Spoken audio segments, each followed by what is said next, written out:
किस भाव में है आपकी जन्म कुंडली में देवगुरु? किस भाव पर है देवगुरु बृहस्पति की नौवीं दृष्टि?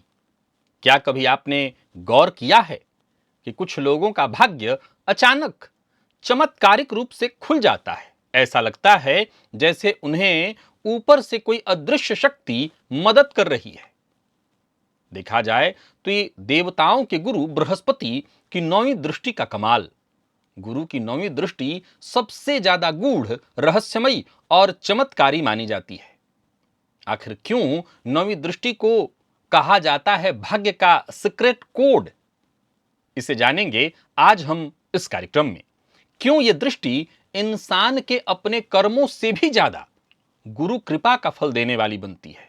नमस्कार प्रिय दर्शकों, आज जिस विषय पर हमारी चर्चा है, असल में इस विषय पर पूर्व में भी हमारी चर्चा हुई है, लेकिन देवगुरु बृहस्पति की नौवीं दृष्टि क्यों खास है?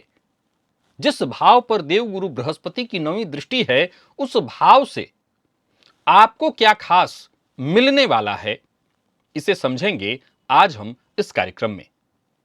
जन्म कुंडली के प्रत्येक भाव पर देवगुरु बृहस्पति की नौवीं दृष्टि का क्या जादुई असर होता है, इसे जानेंगे।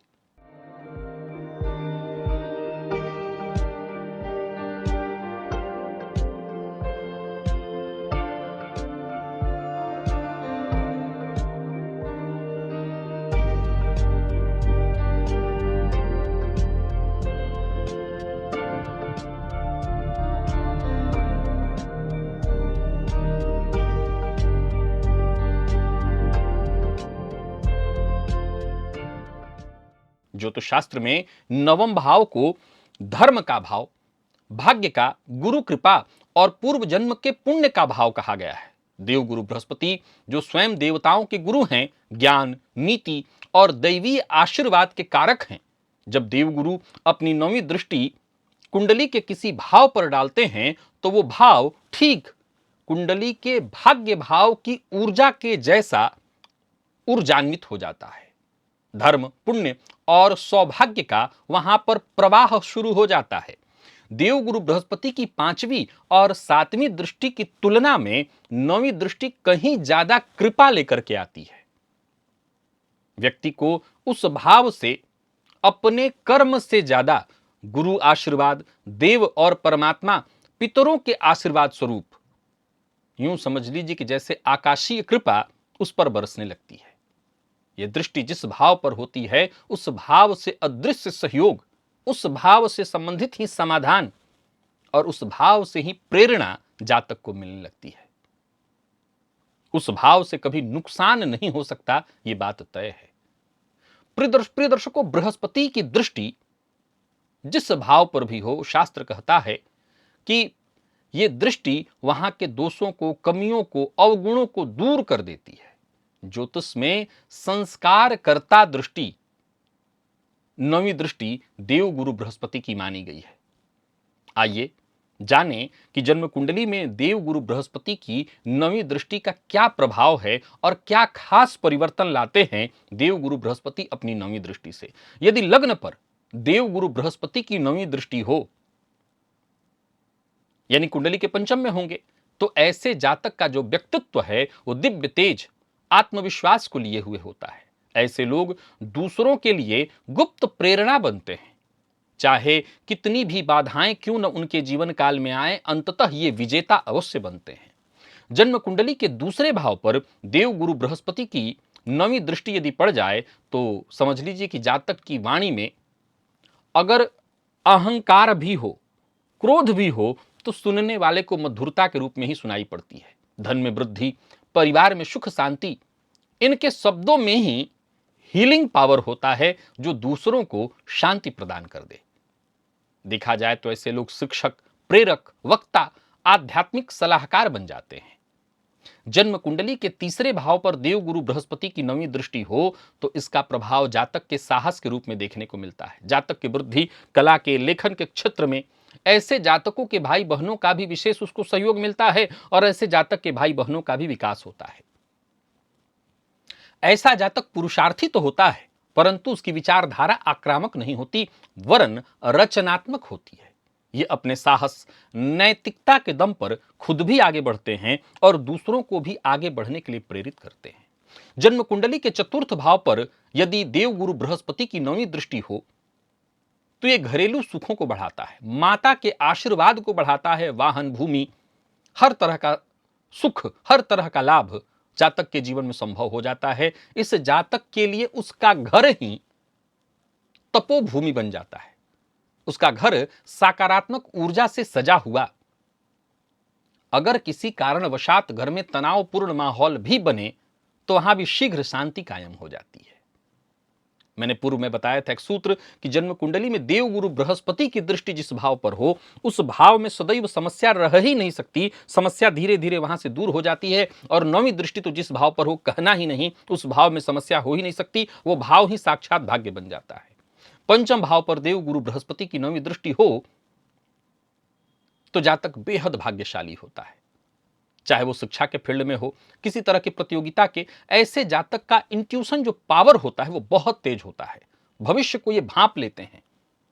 इनकी संततियां भी समाज में विशेष यश, पद, प्रतिष्ठा, मान, सम्मान हासिल करती हैं। प्रिय दर्शकों, जन्म कुंडली के षष्ठ पर देवगुरु की नौवीं दृष्टि हो तो समझ लीजिए ऐसे जातक रोग से, रिपु से, ऋण से आसानी से मुक्ति पा लेते हैं। इनके शत्रु ही इनके लिए रक्षा का कारण बन जाते हैं।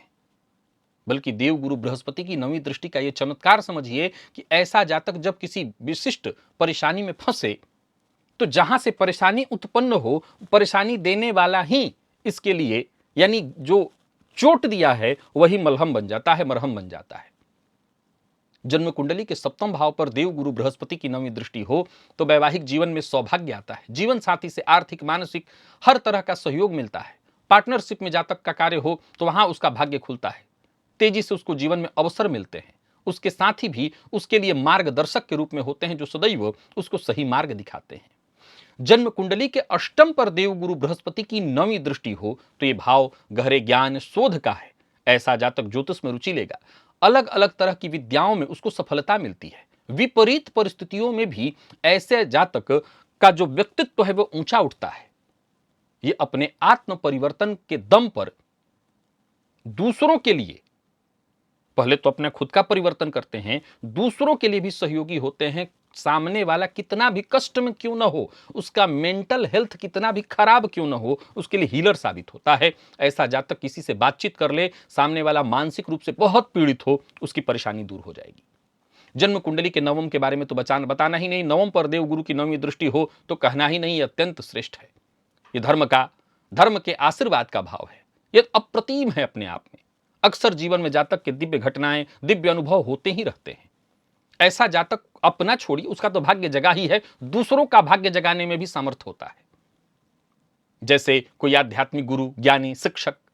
प्रिय दर्शकों, जन्म कुंडली के दसम पर देवगुरु बृहस्पति की नौवीं दृष्टि हो तो ऐसा जातक करियर में उच्च पद, सामाजिक मान, प्रतिष्ठा प्राप्त करता है। पद और कद और चरित्र सबसे ही वो नेता बनता है। ध्यान से सुनिएगा, मैंने बड़ा गंभीर शब्द कहा, पद, कद और चरित्र सबसे वो नेता का अर्थ वो नेता नहीं जो आप समझते हैं, नेतृत्व करता, दूसरों को मार्ग दिखाने वाला, औरों का भरोसा जीतता है। लोग अक्सर इसे बड़े बुजुर्ग या गुरुजन के रूप में देखते हैं, इनसे आशीर्वाद लेते हैं।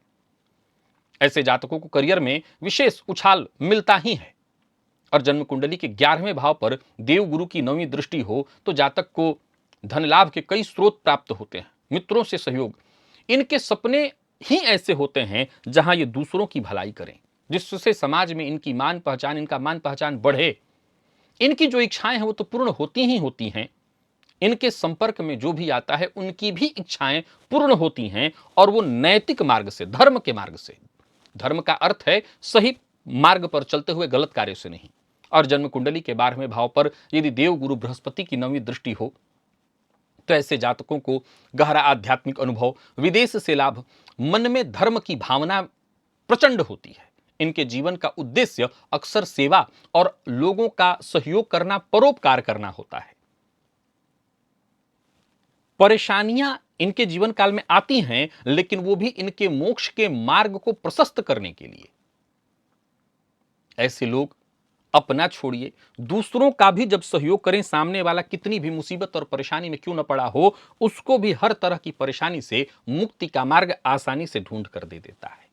जन्म कुंडली में देवगुरु बृहस्पति की दृष्टि, नौवीं दृष्टि विशेष रूप से, चाहे देवगुरु बृहस्पति आपकी कुंडली में कारक हो व न हो, नौवीं दृष्टि देवगुरु की जिस भाव पर होगी, ये लिख कर ले लीजिए, वो भाव आपके लिए भाग्य का ही भाव है और उस भाव से आपको सदैव जीवन काल में सहयोग मिलता ही रहेगा।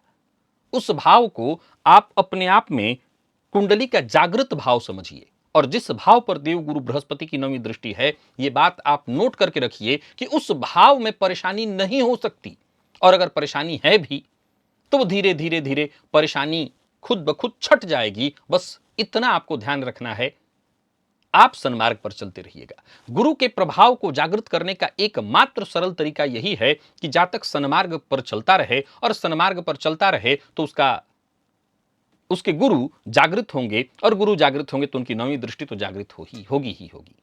प्रिय दर्शकों, आज नवम दृष्टि का प्रभाव मैंने आपको बताया। मैंने पूर्व में भी इस दृष्टि की चर्चा कई बार कर रखी है। देवगुरु बृहस्पति की सभी दृष्टियों की चर्चा मैंने पूर्व में कर रखी है, लेकिन ये YouTube है और यहाँ दर्शक बदलते रहते हैं।